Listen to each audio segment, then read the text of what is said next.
So we need to talk about vacations and what is an appropriate length for a vacation. Let's watch this video and then come back and talk about it. So, according to a new study, the perfect length for a vacation is 11 days.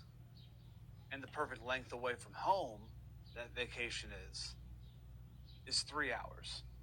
And I'll tell you this, 11 days, way too long for a vacation. I mean, I get bored by like the fourth day. I feel lazy. I feel like I'm not doing anything. And I know that's kind of the point of vacation. But 11 days for a vacation? Yeah, I'm good. Okay, so let's get into it. What is a good length for a vacation? Obviously, that is going to change person to person, situation to situation. My wife and I have taken a few different types of vacations. We've taken obviously the long weekend, the 4 day vacation, a ton in our life. We did a 3 day cruise. We've done 7 days in Jamaica. We've done 7 days in Mexico, and we've done 10 days in Jamaica multiple times. Everybody needs a long weekend every now and again, right? And I don't know if you really consider that a vacation. That's just a long weekend, that 4 day thing where you're going to get away for a few days. You're going to have a day of travel, a couple of days of doing shit, and a day of travel, right? Just a fun little getaway. 7 days, way too short for a vacation. When we went to Jamaica the first time, we did 7 days, way too short. Now, when we did Mexico with the kids for 7 days, it seemed way longer than it should have, but there were extenuating circumstances. So the beach at the resort had been eroded away and we were unaware of it, and the entire area that once was the beach was covered by these giant, like 30 feet long by 6 feet high by 10 feet wide sandbags, the whole fucking beach. So there was no beach. And the humidity levels were that of my Taintal region in the middle of August. It was fucking insane. It was only like 90 during the day, but the humidity, you just walked outside and you started to sweat. So that vacation seemed like it was longer than it should have been. We have been to Jamaica for 10 days twice now. And that really does seem to be the sweet spot, right? That 10-day vacation. So 11, I think, is right on the money, right? Because you got a day of travel and you got a day of travel.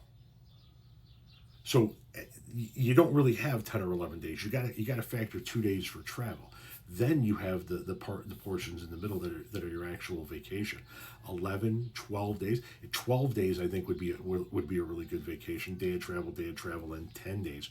And yeah, I got no problem relaxing and actually enjoying a vacation. You feel like you're doing nothing because you sound like you're American.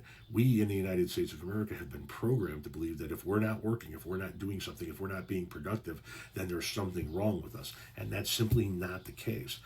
One of the things that we've learned by doing travel, specifically to Jamaica, and on these cruises, obviously, is we run into people from places like the UK, Germany, Canada, and they're on their third 10-day vacation, or in many cases, a 15-day vacation, because they understand a good work-life balance. And just getting a couple of weeks a year to go cram in some vacation somewhere is not it. It really is not it. And they know how to relax and enjoy life way better than we do. If we're going to the Caribbean, 10 days I think is perfect. If we're going to, let's say we were going to those huts over the water in India, 10 days would be perfect, in my opinion. If we're going to Europe, depends on what we're doing. Are we just going to like Italy, or are we just going to the UK? Yeah, 10 days, but in my opinion, that's not a chill and do nothing vacation. That's an explore vacation. We're going to go see some sites. We're going to go see some places. We're going to experience these places. However, if you want to talk about, we're going to start in one place in Europe and we're going to go hit multiple countries, I'm thinking 15 days, right? 15 days to be able to just hit multiple countries, travel between countries, see the various things. I would give my left fucking arm for 15 days in Europe. Absolutely. So I have to disagree with this gentleman when he says 11 days is way too long. If you're bored by day four, I don't know what to tell you, brother. Because by day 4, I'm going, shit, man, we only got so many more days of this. Fuck, we should have booked for longer.